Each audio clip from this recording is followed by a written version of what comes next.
Naples is often a dream home environment for people who are in their retirement years, looking to have a snowbird residence to get away from the cold weather up north. But if you're watching this video, you're likely a first-time home buyer in Naples, which is a unique set of circumstances compared to what the majority of people dream about. You're looking to buy your first home in Naples, and there are certain things that I've seen over the years that I want to help you avoid to make sure that the first-time buyer experience is the best that it can be for you. So let's jump right into it.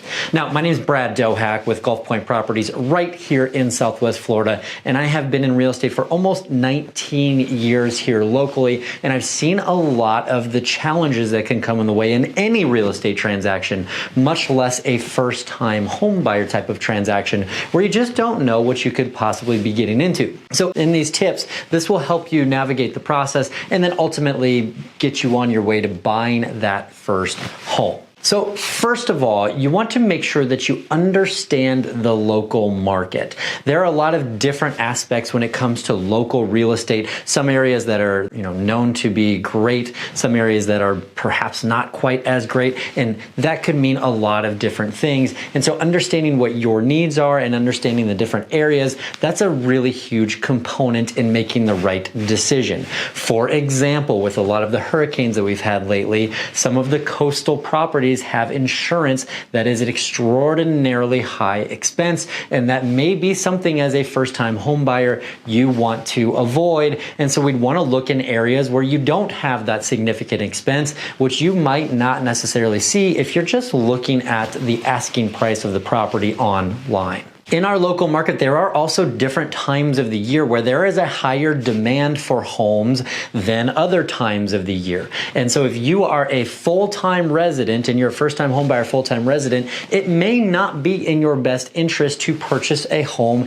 in, let's say, March or April of the year, because that's when the majority of snowbirds are in town and before they go back up north and looking to buy real estate. So even though we've gotten a little less seasonal over the years, we are still a seasonal market, and you want to make sure that you are not necessarily competing against those snowbirds when it's time for you to purchase. Now, understanding the local market can be a bit confusing, and one of the tools to be able to help you with that is having a professional agent be on your side, on your team.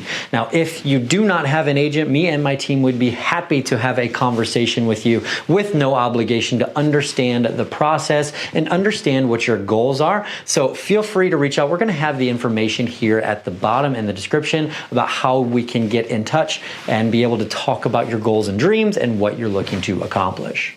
Next on our list, we want to not overlook the hidden costs when it comes to a real estate transaction. Now, real estate transactions have evolved significantly over the years, and if you're looking to get a loan, you actually understand the majority of the costs for that right up front, because the lender is required to give you a loan estimate, which breaks down what those fees are. They're also not allowed to substantially increase any of those fees just prior to closing without a new disclosure to come your way. And so the transparency has really evolved to where you shouldn't have that many surprises if you plan accordingly. Now, obviously, a big component of this would be to use a lender who you can trust. That does not mean using a lender who you find is the cheapest deal on the internet. A lot of those are national lenders, and they don't know the local market. So it does actually benefit you in a lot of ways to use a local lender who understands the local homeowners associations, the local laws when it comes to real estate, and one that your agent has a relationship with, because the lender wants to keep that relationship going. If you hire a national lender, they don't necessarily care about the relationship, and they may not fight as hard for a deal or fight as hard on your behalf because they just have a big stack of paper on a desk and it doesn't mean anything to them. But when you use a local lender, they're going to have your best interest in mind because they've got future relationships and future business that are on the line. Now, one of the other things to consider is homeowners associations, commonly referred to as HOAs. People have different opinions around these HOAs, and some, I would say for the most part, people have a negative opinion of an HOA in terms of having rules and regulations, but there are some benefits that come along with HOAs as well. Number one, that helps keep the neighborhood nice. That's a really big deal. You don't have a scenario where you've got a neighbor who's got 25 cars and boats that are just stacked in the yard. And also, HOAs typically come with some amenities. So it's nice to have a fitness facility on site. It's nice to have tennis. It's nice to have these things.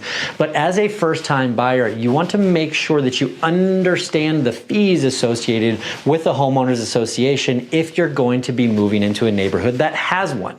There's usually some type of a capital contribution or some type of a transfer fee, some type of an application fee, and there's, obviously always going to be homeowners association fees.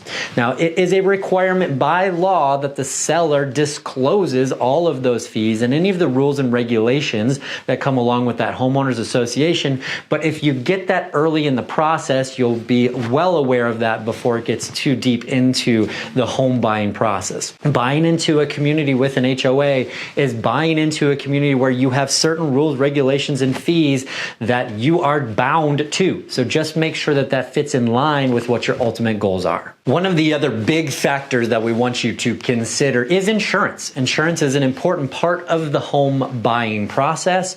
And this is, again, something that we should know very much up front when you select a home that could meet your criteria. So your professional agent should be able to help you be able to get a quote for that homeowner's insurance, as well as if it's in a special flood zone, the flood insurance, so you understand those numbers right up front. The worst thing in the world you want to do is you fall in love with a property that happens to have very high insurance numbers, and then we cannot make the financial component work for you. That's not a good situation for anybody, so that has to happen right up front. Now, the great news about all of this is that we are in a market now that is favoring you as the buyer. We are in a buyer's market. If we rewind time 4 or 5 years, it was a heavy seller's market where there was not much inventory available. There was so much competition between the buyers that typically what happened is that the prices would go $100,000 over asking, and you'd have to give up a lot of your rights and or contingencies as a home buyer. Well, nowadays you can negotiate, which is phenomenal news, and you also should every single time be able to get an inspection on the property so you understand if there's any defects. Whatever you do, don't give up that contingency, because we want to make sure that the home has all of the main components are in good working order, and if not, that would be a negotiation with the seller to help get through any of those defects. Now, as you are looking at property in Naples, you're going to want to look at property that has a good long-term growth potential. So how do we do that? Well, we know that being in Naples, Florida has desirability, right? There are people who are moving to Naples every single day, and the entire state of Florida is #1 in the country for people migrating to our state. That's really good, and we hope that that continues for a very long period of time. But when it comes to investing in property, if you're in an area that has growth potential around it, so let's say that you are east of I-75, but this area is really starting to grow, that could be an opportunity that you get in before it continues to grow in a massive way, and that you're able to capture a lot of that growth in terms of population around you and ultimately the appreciation of the real estate. Now, one tip here is that I would not necessarily overlook properties that need a little bit of work. As a first-time homebuyer, you want your money to go as far as it possibly can. A lot of the new construction is very very appealing because you get a brand new property, it's got warranty, there's nobody who's ever lived in it before. There's a lot of positive things here, and it's usually the newest and greatest of all things. And by the way, there's a lot of builders who are creating a lot of incentives. So I think that you likely should look at new construction options to understand what's available, but a lot of the resale properties tend to have better deals if you're willing to do a little bit of work. Now, if this is substantial work and you need to bring in a lot of different contractors, maybe it's not the best fit for your first home. But if we're talking about some cosmetic things or some things that you can do on your own to improve the property, landscaping, etc., these are things where you can add a lot of value over time without having to pay contractors a significant amount of money, and you're improving the property and its overall value for a future sale. Now, in this video, we have gone over a lot of the high-level items when it comes to purchasing your first home, but there are a lot of intricate details in the home buying process. And so if you have any questions, feel free to reach out. We're gonna have the contact information below, and explore the channel a bit. I've got a lot of great information on the channel in terms of understanding the market, what to look out for, etc. As always, if you could like the video, subscribe to the channel, that would be amazing. Have a blessed day and good luck in happy house hunting.